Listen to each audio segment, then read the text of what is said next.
ही है। 1993 से पहले बीपी का नॉर्मल रेंज 160 to 100 होता था। कॉकरेन डेटाबेस 18 की आप रिपोर्ट देखिए।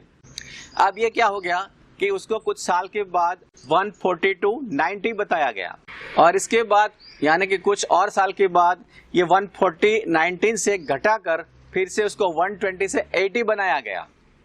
अब ये करने की वजह ये है कि लोगों को ज्यादा पेशेंट करा दिया जा सके।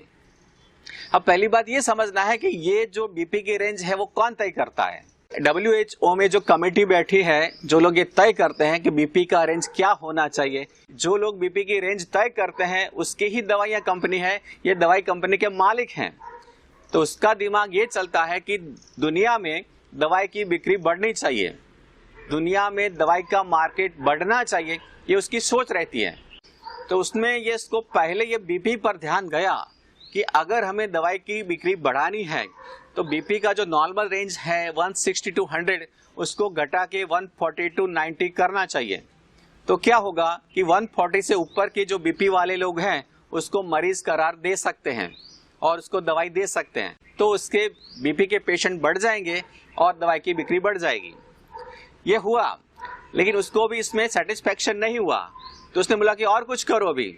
तो और कुछ क्या करना है, रेंज उसकी और कम करो, 140 से 90 है उसको और कम करके 120 to 80 कर दो, तो बीपी के पेशेंट की तादाद बढ़ जाएगी। बहुत सारे लोग इस रेंज से बाहर चले जाएंगे और ये सारे बीपी के पेशेंट बनेंगे और उसको लाइफ टाइम दवाइयां दे सकते हैं। तो ये हो रहा है आज लोगों के साथ। ऑर्डिनरी लोगों को ये पता नहीं चलता है कि ये कितनी बड़ी साजिश हो रही है इसके साथ। आपको एक बात समझनी है कि आपका बीपी अगर 160 के आसपास है, यानी 160 से अंदर, आप बहुत ही स्वस्थ हैं, बहुत अपने आप को फिट मानिए। आपके अंदर बीपी का कोई भी प्रॉब्लम नहीं है। अगर आपका बीपी 150 या 60, 160 तक जाता है कोई प्रॉब्लम नहीं है। हाँ, लेकिन 160 से प्लस रेगुलर रहता है तो ये कुछ छोटी मोटी प्रॉब्लम हो सकती है। लेकिन प्रॉब्लम क्या है कि जब आप बीपी मपाने जाते हैं, डॉक्टर आपको यही बात बताएगा कि नॉर्मल रेंज है 120 to 80। आपका बीपी 130 भी आया तो भी डॉक्टर आपको अलर्ट करेगा, भाई आपका बीपी थोड़ा ज्यादा है, बॉर्डर लाइन से ज्यादा है। अगर आपका बीपी 150 आ गया तो आप रेड अलर्ट में बताएगा, डॉक्टर आपको बता, अरे भाई साहब बीपी आपका 150 है। इससे ऊपर बीपी वालों की बहुत गहरी जांच कराएंगे डॉक्टर। एक्चुअल में ऐसी कोई जरूरत नहीं है।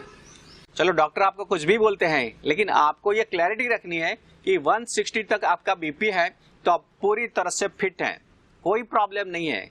आपको आपके दिमाग में समझना है कि मैं बहुत स्वस्थ व्यक्ति हूं, और अगर आपका बीपी आता है तो सबसे पहले आपको शाबाशी देनी चाहिए, हाँ शाबाश बेटा तेरा बीपी बहुत अच्छा है, खुश हो जा। अब आपको इसमें पता नहीं है 160 से 120 तक का बीपी का रेंज घटाया गया, इसमें लाखों की नहीं करोड़ों की संख्या में बीपी के पेशेंट नए बन गए। अब ये लोग सारे दवाइयां लेने ही वाले हैं, क्योंकि उसने खुद ने मान लिया कि मैं बीपी का पेशेंट हूं, वो दवाई लेने ही वाले हैं। और इससे जो मार्केट बन गया, उसका जो एक रेवेन्यू बन गया, एक बहुत बड़ा रेवेन्यू आ गया। तो ये सब चीजें होती हैं। अब ये रेंज के बारे में आपको पता चला तो क्लैरिटी हो गई कि इसमें कोई टेंशन वाली बात नहीं होनी चाहिए। ठीक है, दिमाग को प्रॉब्लम से फ्री रखिए।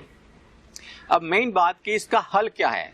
बीपी रेगुलर ज्यादा रहती है 160 से ज्यादा, तो कुछ इसके लिए ट्रीटमेंट चाहिए। ट्रीटमेंट के बारे में भी मैं आपको बताऊंगा। लेकिन एक बड़ी प्रॉब्लम यह है कि बीपी जब आप मपाने जाते हैं कहीं हॉस्पिटल में या कोई डॉक्टर के पास, तभी एक बड़ी प्रॉब्लम होती है। वहां पे उसका माइंड है एकदम नेगेटिव रहता है, एकदम घबराहट में रहता है, इससे बीपी ज्यादा ही आने वाला है। हॉस्पिटल के अंदर व्यक्ति का बीपी थोड़ा सा ज्यादा आएगा और उस टाइम डॉक्टर उसको बोलेगा कि देखो आपका बीपी ज्यादा है। आपका बीपी ज्यादा आया तो एक्चुअल में बीपी ज्यादा नहीं है, एक्चुअल में बीपी आपका नॉर्मल ही है, लेकिन सिचुएशन की वजह से या फीलिंग की वजह से आपका बीपी ज्यादा दिख रहा है। तो इस वजह से दिख रहा है। इसके लिए आपको यह करना चाहिए कि आपको बीपी मपाने के लिए कभी बड़े हॉस्पिटल में या बड़े डॉक्टर के पास जाना ही नहीं चाहिए। उसमें क्या होता है कि जितना बड़ा हॉस्पिटल और जितना बड़ा डॉक्टर, इतना बीपी ज्यादा आएगा। आपको अगर डाउट है कि मेरा बीपी मुझे चेक करना है, कोई डाउटफुल है, तो जब भी आप बहुत खुश हैं, बहुत पॉजिटिव हैं, उस टाइम बीपी मापिए।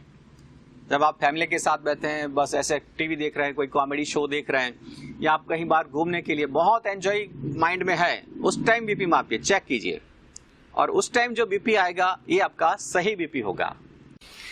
अगर आपको रियल में बीपी है, यानी 170 से ज्यादा 180 बीपी नॉर्मल रहती है, तो आपको कुछ इलाज की जरूरत है। तो क्या इलाज करवाना चाहिए? तो सबसे पहले आपको ये समझना है कि कौन सी चीजें आपका बीपी बढ़ाती हैं, वो चीजें आपको छोड़नी है, इससे भी आपका बीपी थोड़ा कम हो जाएगा। तो ऐसी दो चीजें हैं, दो खतरनाक चीजें हैं जो बीपी बढ़ाती हैं, वो है रिफाइंड ऑयल और दूसरी चीज है व्हाइट सॉल्ट।